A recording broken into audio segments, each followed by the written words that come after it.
So this afternoon, we thought it would just be worth giving members and potential members possibly an insight into the workings of the Policy Development Committee, which is one of the key committees inside the Ground Source Heat Pump Association.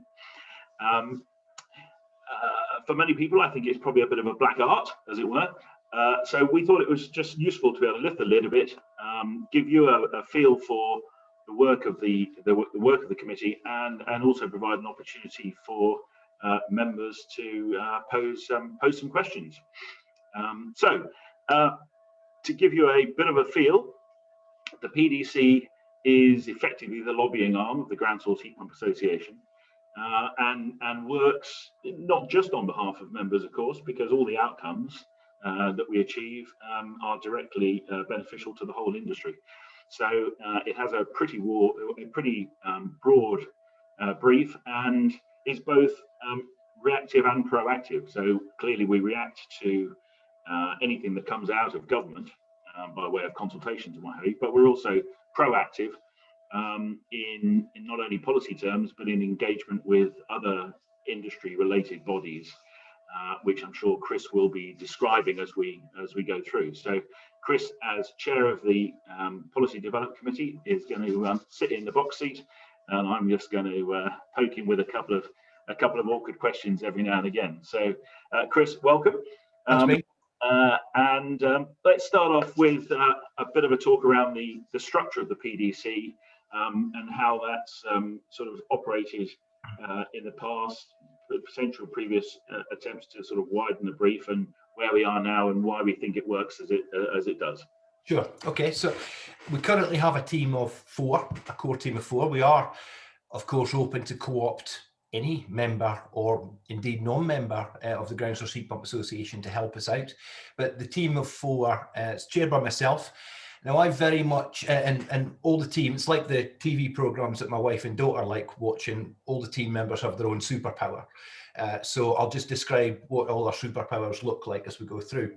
So I organise stuff, really. I facilitate stuff. So I wouldn't in any way pretend to be an expert in all the policy items, and I certainly wouldn't want to be abreast of all the policy items, because frankly I wouldn't get my day job done. But I tend to facilitate and really help others get the tasks done. Second member will be Laura Bishop, who is the chair of the Ground Source Heat Pump Association, and the chair has traditionally been part of the Policy Development Group. Laura is really coming up to speed with things at the moment, and she's really bringing a lot of knowledge from the building services side of things to the table, so she's very useful in those specialist areas. We've then got our semi-tame ex-civil servant, Richard Freeborn. For those of you who don't know Richard, he is a shareholder in one of the Ground Source Heat Pump Association long-standing member companies. And he is particularly useful because he is an ex-civil servant. He actually spent, I think, 3 or 4 years within BAYS when it was previously called DEC. And the beauty of Richard's involvement is he knows a lot of people around government, which is obviously very useful. But also he speaks the language of the civil service. So he may speak Mandarin as in Chinese, but he certainly does speak the language of the Mandarins, the civil service Mandarins in Whitehall. So he is incredibly useful in that regard.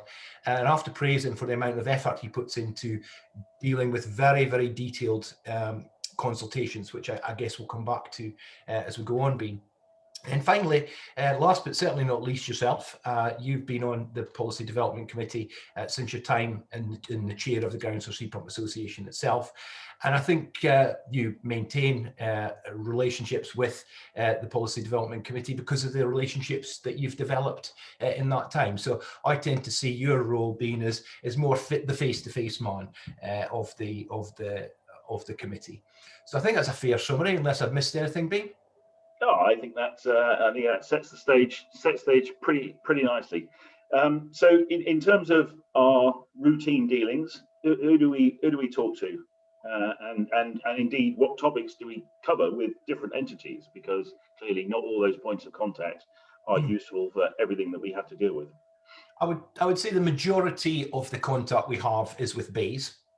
So that tends to be the department that has most sway over what we get involved in. And the topics will generally be, I would break them down into two types of engagement. So formal engagement and informal engagement.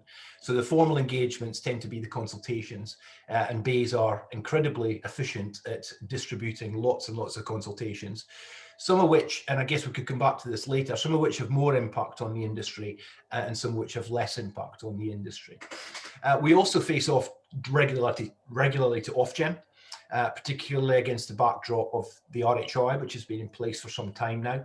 And obviously the death throes of the RHI are causing all sorts of problems in the marketplace at the moment. Some of you will be, I'm sure, aware of that. And Bain particularly has been working hard behind the scenes to try and smooth those waters in an informal engagement manner. We also work with other bodies such as MCS. I see Ian Rippin's in the audience today. It'd be good to hear from you, Ian, later on. So we try and make sure that the MCS process is going in the right direction for ground sources of technology. Other engagements, for example, with Treasury, very rare beast, and a meeting with Treasury, but we actually have one lined up for next week, which I'm very much looking forward to. And the topic there is to discuss the potential cost savings that would be associated with a dramatic expansion in the ground source marketplace. And then, of course, anybody else who will listen. So we will talk to politicians. We are in regular contact with our local MP here in Hinckley and Bosworth, where we live. Dr. Luke's a real supporter of our company and is very happy to ask questions. So they tend to be the main engagements that we get involved in.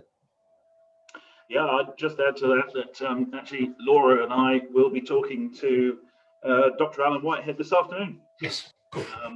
On the back of the letters that we issued regarding the potential closure of the Green Homes Grant. Dr. Alan Whitehead, who is Labour shadow for BAs, shadow minister for BAs, has asked for an audience on a broad range of topics, I'm pleased to say, which is really excellent.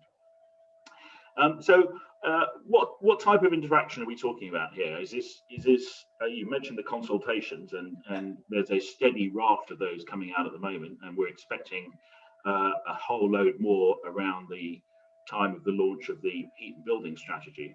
But what are the sort of what other interactions are the PDC up to? Well, I tend to break them down in my mind as formal and informal. So the formal interactions would be the consultations primarily. So government, it has a formal obligation to go out and consult interested parties on new policy items. And there are various levels at which we get involved in consultations. So to some extent, at least, by the time we get to the formal consultation, a lot of it is cast in stone. It is decided and is very, very difficult to shift. So what we actually find is more valuable is getting involved at an earlier stage when those consultations are being pulled together. So we do manage to engage at those earlier stages. Although I think quite a lot of the consultations, particularly recently due to COVID, change of government and everything else, and the increasing awareness of environmental issues, a lot of those consultations have been issued very, very quickly. So we've not had the early days interaction that perhaps we've enjoyed in the past. Sitting behind that, there are also meetings, which are, again, part of the formal engagement. So we used to have a group called the Industry Advisory Group on Heat, which was very unfortunately disbanded when they felt that the RHI, the end of the RHI was coming to an end. And we hope to see something like that resurrected in the future. And then, of course, supporting the consultations, such as the Part L consultation from MHCLG at the moment, we are attending webinars, asking questions and gathering more information. So that's the formal side of engagement. Informal engagement, I would see as more like letters to ministers. So at various crunch points during the course of last year, for all the reasons we're all aware of, we were writing to ministers fairly regularly, asking them to take attention. We actually wrote to the Prime Minister once last year as well. I think it was half a dozen to the senior ministers at BAs throughout the course of the year, which is quite a large number compared to that in the past. And then other informal engagements at all levels through the civil service. So we could be picking the phone up to somebody we know because we see a problem coming up, as we have been doing with the RHI and the pre-accreditation issues that have been happening over the last few days. Completely expected, and we've been working to try and help alleviate those or head those off at the pass in the run-up to the first of the month. Any other points you'd like to add there, Bean? Well, I think the other thing I'd add is that we also reasonably routinely, and I think this is also growing, a growing part of the work, put our name, the Ground Source Heat Pump Association's name, to joint industry letters. Yeah. So in terms of the level of interaction we have with other related bodies, where it's appropriate, and there was a recent letter, for instance, on the Green Homes Grant, which we supported, was initiated by the SEA, but there was a whole range of bodies got involved in signing that letter. And there are times when that collaborative approach really does add weight into our each individual approaches that we're also making. It's probably worth adding to that, being to say that we have quite a broad pool of people that we work with, and we've obviously got the known enemies of the state who are fighting hard to ensure that heat pumps never get any more of a toehold than they already have in the UK. So the obvious candidates there being the gas and the hydrogen lobby, who are extremely well funded and extremely negative towards heat pumps. So they would be on one side, and on the other side we've got entities, so trade associations particularly, with a lot of common interests. So BEMA, for example. We're forging new links more recently to the ADE, the Association for Distributed Energy. And it's quite interesting there in that whilst we've got a huge amount of common ground, we've also got a few, what I would call points of difference. It's areas that we're going to have different opinions between the membership of the Association of Distributed Energy, and we've got to acknowledge those differences and deal with them positively. So rather than negatively lobbying against each other, which only makes everybody look stupid, frankly, in front of government, we can work together to actually build on those points of differences and make sure that they're dealt with in a positive way, as I say. Yeah, I'm glad you raised that, because the same would apply to BEMA, of course, because they have a significant interest in resistive heat. Yeah. So I think that's a really important point that you make, that we're not so close-minded that we can't play nicely in the sandpit, even where we have people who aren't completely walking in tune. But I do think that this is an increasing part of what we do and what PDC does and what the Ground Source Heat Pump Association does. Is walking hand in hand, because the problems we face are so enormous, the challenges are so enormous, none of us can do it on our own. So what about canvassing opinions from outside the organisation, outside the Ground Source Heat Pump Association, but also from other specific areas of the membership? Are there times when PDC reaches out to specific individuals with specialities, maybe? Yeah. Very regularly, I would say, we reach out to individuals with particular interests. So some of our members have got business models based around very specific applications of the technology. So, for example, we've got one member who does very small open loop systems for houses, and that's their specialist subject, and we work with them to represent their needs, as well as all the other broad church of installers that we have. So that'd be an individual interaction, but the way I tend to see it is it's more an onion model, if you like. So we've got layers of engagement. So at a simple level, we may reach out to a member we know has got an interest in a topic and just have an email or call conversation with them. We may reach out to members of council who we know, or indeed the whole of council, on more controversial topics perhaps. And then ultimately, as we did a few times during the course of last year, we could reach out to in an open webinar to the whole membership. Unusual we do that, and the reason is we don't want to bother people particularly, but partly it's also because a lot of the questions that we get asked, particularly in consultations, are no-brainers. So, to pick a ridiculous example, should the deployment of heat pumps be incentivized in the UK? we would answer yes. You know, it doesn't, we're not causing anything controversial there. And I would say that most of the questions we get asked have got those no-brainer type answers. So we just represent the industry. We do need to keep very aware of the different business models around the industry. I think that's very important so that we're not cutting across any one group of our membership. So for example, there was a booming market recently in agricultural systems, and they've got very different requirements from the point of view of policy in some ways than other types of systems. So we had to learn, understand what those business models were, and hopefully represent them fairly.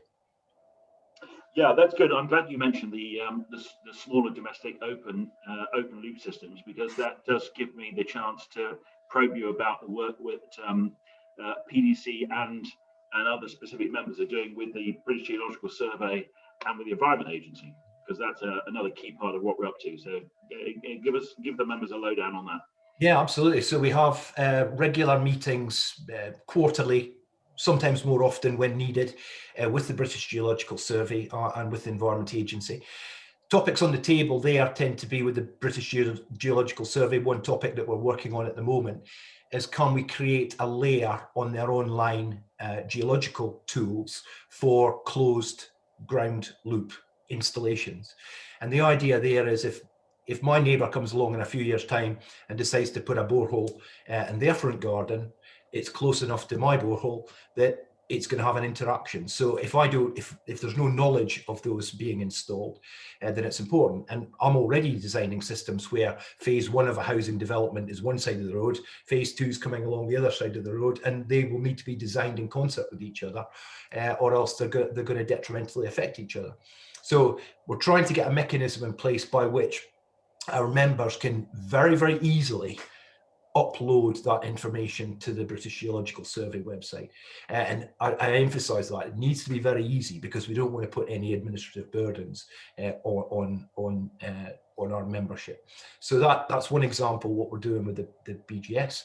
On the EEA, we're talking at quite detailed level of how we deal with the change that's coming up for water well licensing, and how abstraction, recharge, borehole doublet systems are dealt with in open loop. And if you want to have if open loop's not a terminology you're familiar with, please go back to the webinar series we did just before Christmas on the topic.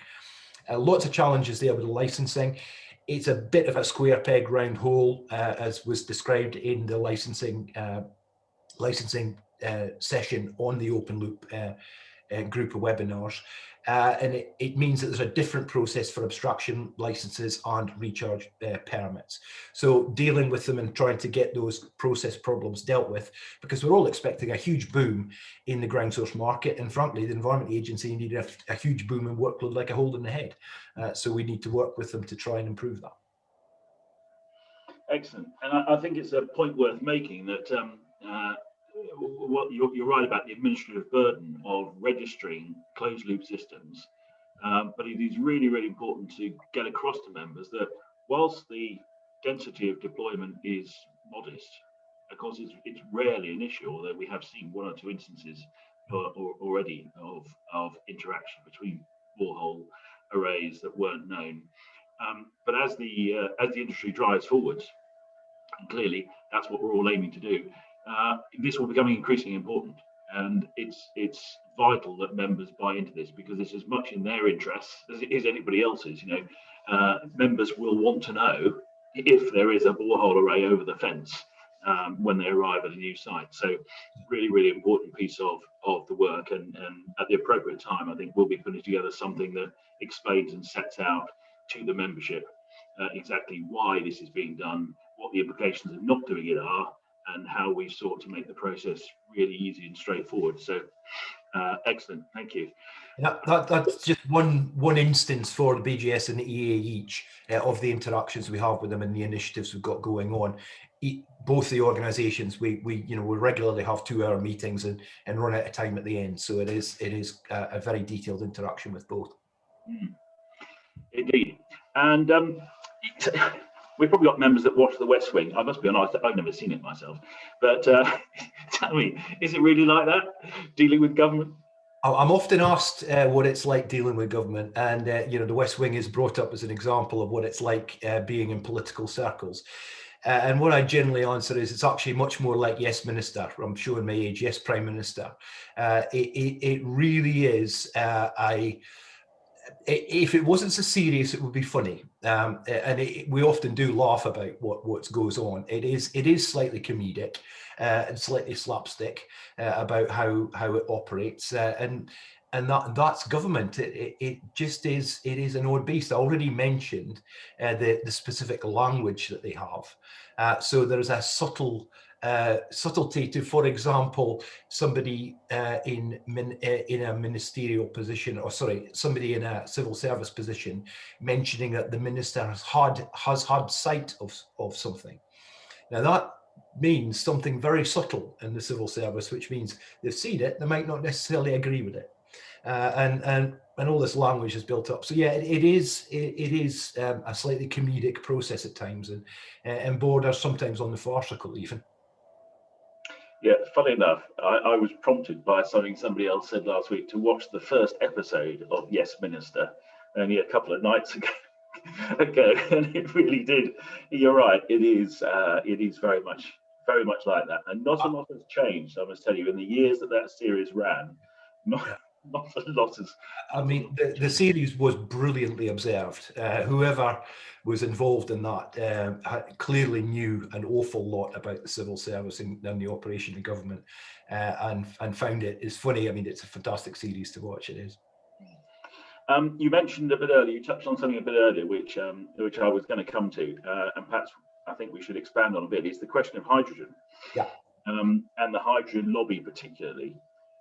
So, what's your view on the scale of that lobby, and how successful it's being at the moment, and what we should be doing, not only as the Ground Source Heat Pump Association, but with all our various allies, to counteract the strength of that lobby? Well, I mean, there's been numbers thrown about as to what the cost of that lobbying effort has been. We know it's certainly in the hundreds of millions a year is spent in the UK alone by the gas and the potential hydrogen industry to ensure that they have a stake at the table. But beyond that, they really want it to become the de facto solution rather than electrification of heat.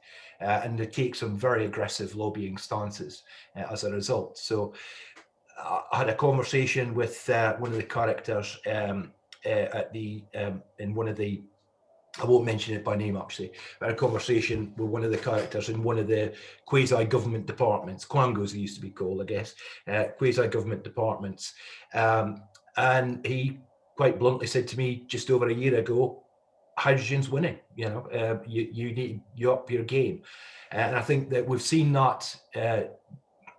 Dominance is the wrong word, but we've seen that winning being eroded over the last calendar year. And I think we've had some actually spectacular successes, particularly, for example, with a presentation I attended by the MHCLG last week on Part L, which was hydrogen may come in the future, but heat pumps are now. And that was the message.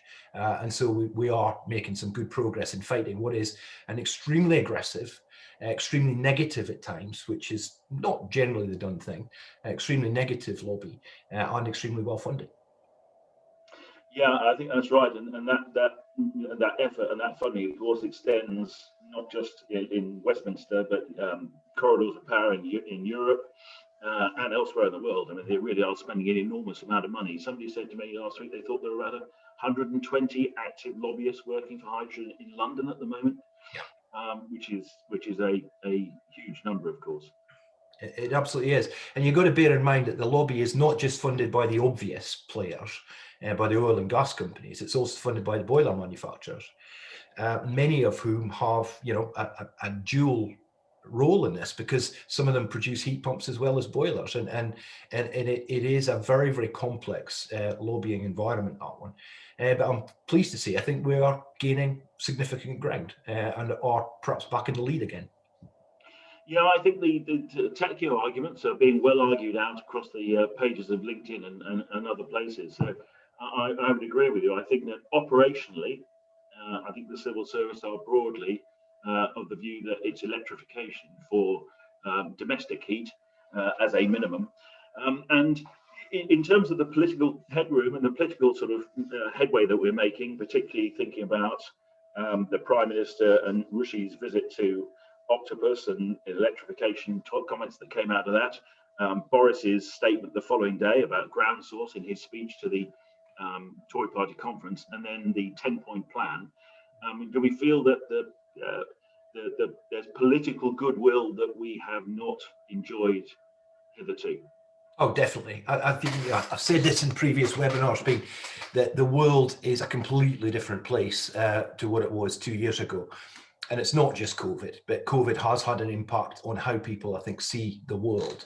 I think a lot of people who perhaps didn't realise post-COVID now that the world can bite, and COVID has been a colossal problem and tragic problem, but climate change has the potential to be potentially worse in terms of how it changes our life and in terms of the impact on the population of the world. So I think people are beginning to see that. Extinction Rebellion happened and is continuing to happen. Greta's fantastic work, it has an impact. And I think one thing that was said to me some time ago by our Prime Minister when I met him 12, 15 years ago, was that he was clearly passionate about the environment, and you can't fake it. Even a politician couldn't fake that level of enthusiasm about the environment and climate change in general. And he said to me quite bluntly, I'm very enthusiastic about it, but to be quite blunt, the average politician won't really take it seriously until it becomes a vote loser rather than potentially a vote winner. And I think that tipping point has happened. MPs realise that unless they've got some serious environmental credentials and support environmental issues, they will lose votes. And I think that's been a massive change. So the whole political landscape has changed for all sorts of reasons. We've just last week had Bill Gates write a fantastic book on climate. Change of administration in America makes a huge difference to the global climate on climate change. So I think we are in a much, much better place than we were. But what I would say is that Boris standing up and giving a 10-point plan and announcing a green industrial revolution is a long, long way from policy. And to get from those well-intended statements to policy is a slippery path. And we've got to be aware that the oil and gas industry is making sure that that path is as slippery as it possibly can be in many ways. So completely different environment, fantastic sentiment, but that needs to get into policy. And with policy, the devil is absolutely in the detail. And we can only see from the RHI the unintended consequences that generated in the marketplace, which really caused the industry jobs and turnover and profitability.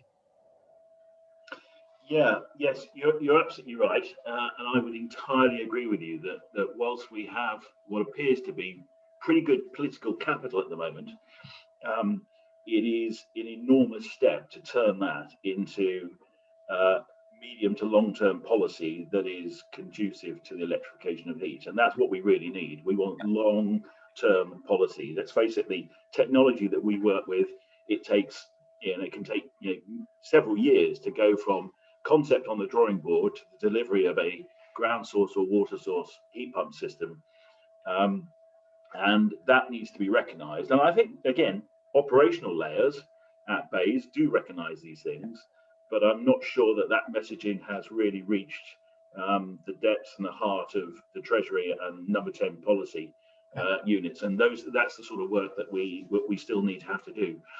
So we're going to need plenty of time for people to interact and chat and pose some questions, but perhaps you can just take a look into your crystal ball and give it a nice rub and tell us what you think is likely to happen. 12, maybe give us a 12-month and a 3-year view. So the 12-month view is going to be consultation after consultation to try and get the landscape working. I think the year ahead of us is very much the transition away from the RHI into another policy environment. And I'll come back to that in a second. And the way I would describe it is that the RHI used to be the only horse in the stable, practically. There were other bits and bobs, but let's just focus on the RHI. It was the only horse in the stable, and frankly, it was a bit of a three-legged beast as far as supporting ground sources technology is concerned. For example, heating and cooling systems were for a long time held and not processed in the RHI. So lots of reasons why it was a poor policy for us. What we are transitioning to now, to probably extend the analogy too far, is a stable with many horses in it. And hopefully there'll be horses for courses. So what we can actually look at is a specific set of incentives and compulsion items to deal with a specific market segment. And that brings me to the 3-year view. It's that transition away from an incentive-driven environment towards a compulsion-driven environment. And that's really the backdrop to everything we're seeing at the moment. Yes, there'll be incentives, and there will continue to be incentives, but there'll be much more compulsion in the marketplace. Back to the Partel consultation with MHCLG, you can tell I'm quite excited about that. It was, you will be doing heat pumps, and by the way, you'll be doing them from the end of this year. We're not waiting to 2025 when it actually comes into full legislation. So that's the type of thing that we expect to see driving segments of the marketplace. And of course, that's fine from a new build domestic and a new build commercial building point of view, but we then look at how do we support the retrofit marketplace, which, if you look at social housing, is relatively straightforward because it's a single owner of those properties. But if you look at individual residential or private rented individual residential, it's a much more challenging environment to either give compulsion or incentives to deal with. So it's that transition now from the single horse in the stable incentive right the way through to a much more compulsion driven environment, which is coming very, very quickly now, it has to be said. Yeah, you're right. And I think that does bring another set of challenges, because I posed a question to the ministry a couple of months ago now, and I said, look, could you produce for us, please, a matrix of all the available schemes and those that are coming down the track, and then tell us which parts of the built environment each one of those applies to. And they said they couldn't do it. It was all far too complex for them. Well, if they can't do it because there are so many initiatives, then it does make it very difficult for us, and of course for the consumer to be able to do that. Yeah, that's it's one of the frustrations of dealing with them, and there are others. The frustrations of dealing with them is that they do tend to generate an environment which is so complex that it's almost impossible to comprehend all of it. Hence, back to my statement and the answer to your first question being, I don't pretend to be an expert in policy at all. I just like to try and help coordinate the thing. I'm not sure that any of us can call ourselves experts in policy. We're all just doing the best we possibly can to build a framework where our technology can claim its rightful place. And I think the key for me now, looking forwards, if I'm going to share the crystal ball bit, I think that one of the keys now is that we have to find ways of making the technology affordable. Yeah, we've got to sort the finance piece out one way or another, so that it can be enjoyed by absolutely everybody. And so work with people like the Green Finance Institute is becoming increasingly important, and opening up opportunities to access the value of flexibility is really important. And in that regard, of course, ground and water source have significant advantages because of their operability on time of use tariffs, overnight time of use tariffs. That's the starting point of flexibility for most people, is a time of use tariff. But there are going to be other mechanisms for accessing flexibility value in the future. And we've already got in the commercial sector, we've already got some of our big players, big agricultural players, for example, accessing very considerable flexibility value. And I think we're going to see an awful lot more of that. Absolutely. Yeah, yeah, absolutely. Totally agree. And I think one phrase that came to me, I was asked to look at a large district network which was planned for a gas-fired CHP as a heat source on it. And they actually weren't able to raise funding on the basis that the funders felt that gas was becoming an increasingly stranded asset. And my reaction to that was, well, if the financiers make those decisions, when we don't need the leading politicians, frankly, that's a far better environment for us to be in. So yeah, opening up that finance and seeing the ground loop particularly is a long-term asset, is a transformational thing in the marketplace, and a message we keep hammering home into government. Indeed, that asset value, I think, is something that we absolutely should be reinforcing. And we've had a number of successes in the last 2 or 3 years with people like National Infrastructure Commission recognising those values. And I think it's safe to say that we've got quite a lot of private money, which is waiting for the policy environment to just move that little bit further to make them feel that much more secure. And they will absolutely be looking at those assets. It's not much of a move that's now required. That's the key element, is that we are at the tipping point now, and we just need to drive it home. Yeah, and you know, all the talk of carbon pricing and what have you, of course, will also help. And there was an interesting piece released from the CIU today, just looking at the analysis between moving the environmental and social levies from the cost of electricity to the cost of gas. You know, all these are building blocks which we've been banging away at with all the various allies that we have, and with government, Ofgem, you know, all the interested parties, to build that groundsway so that everybody is now talking about the same topics that we need to be talked about in order to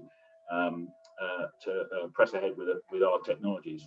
And you hit a really important point on the head there, being, you know, the very mention of rebalancing levies and funding in terms of gas and electricity pricing. The very mention of that would have both civil servants and politicians running for the hills even a few months ago, and now it's an open discussion that's being had, and you know, that's a huge step forward for our industry, even the fact it's being discussed. Yeah, no, I absolutely agree. Absolutely agree. Okay, so we've had, unless you've got something else that you want to add particularly. I think the only thing I'd perhaps like to just mention is some of the frustrations of dealing with government. A couple that are always great with me is, one is the closed questions that are asked in consultations. So for example, with the Clean Heat Grant, there's a current consultation in progress at the moment. And there's a lot of lovely questions being asked about how that grant can be put together to make it more effective, how it can be administered, and all those kind of things. But the fundamental problem with it, the 4K fixed funding, regardless of technology, is out of scope as far as that consultation is concerned. So that's one of the frustrations, is that they will ask the questions in such a way that they get the answers that they want to get, and put out of scope stuff that they don't want criticism on. So that's one of the frustrations. And the other frustration is that you can walk around bays, not so much at the moment, but when it's populated, you can walk around bays for days and hours on end, and you'll never meet a scientist or an engineer. And I think that's one of the massive frustrations that I have as a scientist, particularly, and you know yourself as well, B, that you just do not have the required level of scientific thinking and understanding. And that actually exposes base to the negative lobbying we were talking about earlier. So they don't have the capability to really question the science and the technology behind a lot of the statements that are being made behind you. So I think that's why we have to lobby so hard, you know. Yeah, and we've also seen that with Ofgem, of course, as well, in terms of their ability to analyse some of the more, should we say, innovative schemes that have been put to them. And that question about the scientific capability was also a key problem for us with the renewable heat premium payment data, which of course had the potential to cause enormous damage, and in fact still does. I can't remember where I saw it, somewhere very recently. Someone was still referring to that data, even though it clearly now has a big government health warning across it, saying, you know, reading this data can seriously damage your health. That's right. This, what is it? This phrase is, this data shall not be used. Should and shall. Big government, where so civil service talk there, shall not be used for the formation of policy. Yeah, absolutely. Doesn't stop people spouting it, of course, No. from outside. So well, look, we've got a couple of questions, Excellent. and I don't know whether we want to allow people to open up their mics and speak them. Maybe I don't know whether that's whether we can do that, but I'll read out the first one. So Ian Rippon, as you said earlier, was on the call from MCS. Yeah. So he's saying, what would you consider success looks like in 3 to 5 years' time, in terms of, well, he said in terms of policy initiative, where we've managed to influence, but I guess also we'd say, what does that look like in terms of numbers and deployments and work for our members? And he's also very kindly put in brackets, and can MCS help? Yeah. Well, and I think I see certainly, particularly, and I don't want to swell your head, Ian. I know you're a very modest fellow, but the transformation in MCS since you've been at the head has been unbelievable and incredibly positive. So just thank you for turning that round for us. I think it's a key enabler for the industry, and I know we meet regularly. We have initiatives such as introducing drilling standards into MCS, for example, which are fantastic enablers for the industry ongoing. Back to the success, what does success look like in 5 years' time? I think, serious progress towards the target of 600,000 heat pump installations a year by 2028, and I would hope that we would be at that before 2028. So I think that's the real success factor as we get to that level of ambition. And from my point of view as a ground source specialist, that a significant proportion of that is ground source. Now, we're very often taught to believe that, the majority would be air source, but actually there are certain circumstances under which the majority of that could very well be ground source. And that's back to what Bean talked about, financing models. Because if you look at the ground loop as an asset over 100 years or 50 years or even 30 years, the ownership model becomes completely different. And by the way, the box now, as far as the developer or that housing development is concerned, is practically the same cost. In fact, the ground source can indeed be cheaper. So it's a completely different way of thinking that we need to get to that point. But that's really the success factor, is getting to that 600,000. And how we get there is, several paths up the mountain, but we are working very hard on it. Yeah, that's a really good answer, Chris. And what it does is it steers into another question that we've been posed: is what's the Ground Source Heat Pump Association's position on air source? So okay. I don't know whether you want to have a crack at that to start with. I've got my own thoughts. Yeah. And I mean, bear in mind, this causes a lot of controversy around the council table at the Ground Source Heat Pump Association and within the Policy Development Committee. We're constantly discussing the interface. I think back to the conversation we had earlier, there are applications that are very, very good for hydrogen as a fuel, for example, heavy transport, for example, super fuel for that. And there are applications which are very good for air source. I think one phrase that is bandied around quite a lot around the Ground Source Heat Pump Association council table is the Microsoft axiom, good, better, best. And, ground source for technical reasons which are demonstrable, theoretically and practically, is the gold standard, is the highest bar. Air source has its role beneath that. It is less efficient, will be less efficient, particularly in the British climate, and has other technical disadvantages as well. But of course, there's the cost of ground source to weigh that against. So realistically, there's room absolutely for both technologies. And do I see us competing with air source? To an extent, yes. But I think there's far bigger competitions with the gas lobby and hydrogen lobby, for example. B? Yeah. Well, I would entirely agree with you. I mean, at the moment, very crudely, I think that most of the data tells us about 10% of the market at the moment is ground source of the heat pump market.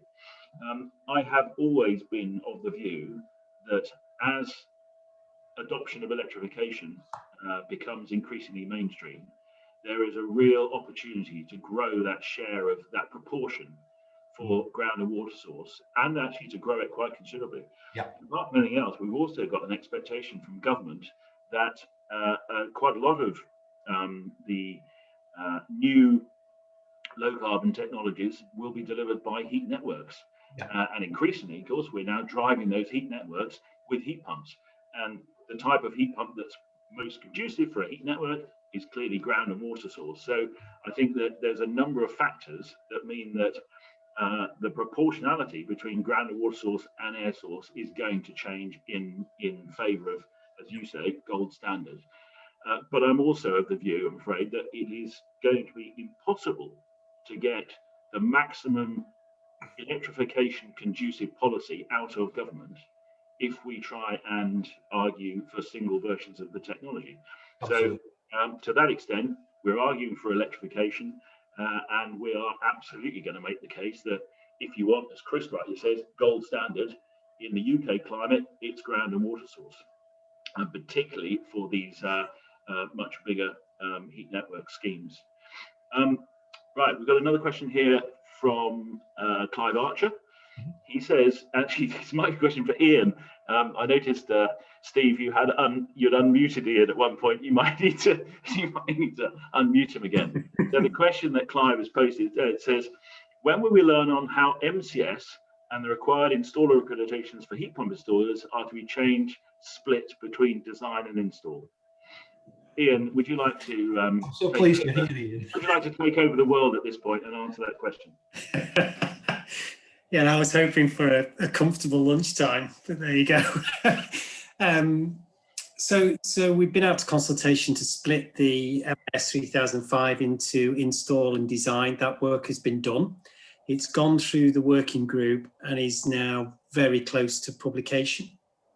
I'm not as close to it as you might imagine because it is the work of the working group, not the MCS service company, if that makes sense. So I think we're very close to being able to issue that, I'd say, in the next month. And there'll be some guidance that goes with it. I don't know whether that answers the question, but I've done my best. Super, thank you. It's much better than I would have done answering it. Yeah. Thank you. Just while you're on, Ian, and I'm going to be a little bit provocative here. We get quite a lot of questions about umbrella schemes. Yes. Can you, I don't expect you to give us the answer today, you understand, but can you just reassure us that MCS is now really going to get to grips with the umbrella scheme situation and try and resolve this, I'd say once and for all, but at least get us to a point where umbrella schemes are recognised for the value they bring, and that there is an appropriate policing mechanism within MCS, and that in fact, good quality umbrella schemes are encouraged because they're probably the only way that we're going to build the number of installers that we absolutely need. Yeah, wow. Yes. No easy ride, I'm sorry. Yeah, no, that's it. I've got indigestion now. So, yeah. I'm not expecting the answers today, Ian, but I think that we need some reassurance that MCS is going to actually bite this bullet. Yeah, absolutely. We absolutely are, and the thing that's really key to this is the operation of the certification scheme, which is run by the certification bodies. So until very recently, we've had, frankly, very little control actually over what certification bodies do on our behalf. So we've just gone through a consultation process with them to create a new license agreement, a new contract, if you like, for how they perform, how they deliver the scheme. And one of the things that's going to change is we want them to first identify that there's an umbrella scheme, which in our language is multiple subcontracting. So this applies to any subcontracting. There are certain rules under MCS that need to be maintained. But actually what we want to happen is if you're running an umbrella scheme and say you're a manufacturer, and as you say, Bean, some of those are actually really positive. Not all of them are, though. My expectation is that a certification body, one, knows that, and two, is then looking very closely at those subcontracting arrangements and actually spends more time with that organisation going through, say, 10, 15 of their installations. So that then, conversely, if you're a one-man band, small business, and you've had no complaints, we actually reward your ongoing compliance. So you might not get an assessment this year. You might just get a desk assessment. So it's about moving the certification body's resources, putting them in the right place, because of course there are greater risks potentially from a badly run umbrella scheme. And I'm choosing my words carefully, obviously. Fantastic answer, Ian. Ian, I think that's great, and that's as much as I would have expected today. And I'm sorry if that's spoiled you. No, not at all. Not at all. I do think it was a key issue. But can I give you something in return? And Yeah. you said, how can MCS help us? But I would say that we are also very keen to help MCS because of the changes that you've made, and because of the progress that we're seeing the organisation delivering. So a part of our lobbying efforts is to ensure that MCS is adopted for everything. At the moment, the only driver for MCS is the RHI. There are one or two local authorities that use it, I know, as a measure of quality, but fundamentally it's subsidy driven. And we are arguing at every table we sit round for MCS to be adopted across the board, all new build, everything, absolutely everything, because it's a standard that then everyone can hang their hat on. So I hope that you feel that we're also bringing something back to your table as well. I do indeed. Thank you. Thank you, Bean. There's one, thanks Ian, that's fantastic. And I've just to emphasise there are limits to MCS in terms of size and complexity and so on. So just make that point from a designer of large commercial systems. Yeah. So there's a question come in, Bean, from an anonymous attendee, which is quite an unusual name, asking about a lot of small heat pumps are currently R410A with high global warming potential. Absolutely. F-gas is a set of regulations which regulates that, is part of the lobbying sphere. I think to answer that question properly is probably another lunchtime session, being to deal with F-gas and the migration away from them, if that happens and when it happens. I think currently things are a bit up in the air because of the Brexit situation. A lot of the regulation was driven from Europe, so there's going to be some change, some potential changes in the approach to F-gas regulations and how those are tightened. And yes, some of the replacements for those are flammable and toxic. There are ways and means around dealing with that. And I think, as I say, it's probably worth dealing with the technical aspects of that in another session, Bean. Yeah, it's very much a specialist session, and I think probably, well, certainly from my perspective, and Chris, I think you'd probably say the same, is that we're not really that well equipped to speak with any real intelligence on the question of F-gas. So I agree. I think that would be a good topic. A good session, wouldn't it? To put a technical session together on F-gas, and so perhaps Stephen, you might make a note that we need to put out some feelers for some F-gas specialists who can talk not only about the technology but also about the policy and the conflict between global warming potential and flammability, because that's clearly where a lot of and efficiency as well. You know, I mean, it's not very well known, but R22 heat pumps, at least initially, were more efficient than R407C heat pumps, for example. And also operating temperatures. Yeah, they have an impact on output temperatures. But so look, we've got a couple of just 5 minutes left, but I'm going to give you 5 minutes back. We've got one more question come in, which says, have I had the paintings hanging on the wall behind me valued? Well, listen, I must tell you, they're not actually paintings, they're photographs. And this is me in my youth. Is it really? In a previous life when I was making woodwork for Aston Martin. Polish work. So very kind of you to whoever Simon it was, who thought that they should have a value. Indeed, they have a massive value to me. So listen, on that point, I would like to say, Chris, thank you very much indeed. I hope that everybody who's been live here at lunchtime and those who watch this on the YouTube as a follow-up feel, you know, that they understand a bit more about the workings of the Policy Development Committee and how important it is. And I would encourage you all to do two things. If you've got further questions, particularly if you're watching on catch up, please do fire them into the Ground Source Heat Pump Association. And my final statement is join the association. If you are not a member and you are watching this, join the association and support the work. You know, we will not get policy change unless we can demonstrate to government that we've got real strength. So please join. If you're already a member, tell your friends, get your friends involved. Okay, we need as much strength as we possibly can if we're going to achieve the type of policy change that we've been discussing and the policy change that's required if we're going to decarbonise the UK. I'll leave you with one stat.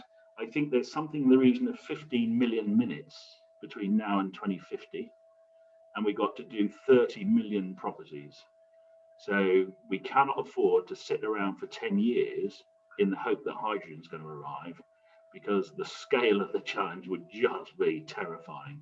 But 15 million minutes, 30 million properties. So with that, I'm going to say thank you very much indeed for attending, and very good to see you all, those of you that are here live, and we'll look forward to seeing you at the next seminar. Stephen, what is the next one? So we're going to be going to the marketing seminar, not next week, but the week after. We are rest next week, but the week after. So like the Six Nations, we're going to have a week off, and we're going to come back with a bang with a marketing committee seminar in 2 weeks' time. So look forward to seeing you all there. Thank you very much indeed. Enjoy the rest of your day. Bye all. Thank you, Chris. Oh, my pleasure, Ben. Really enjoyed it. Thank you. Thank you, Stephen. Thank you. I'll see you all guys later.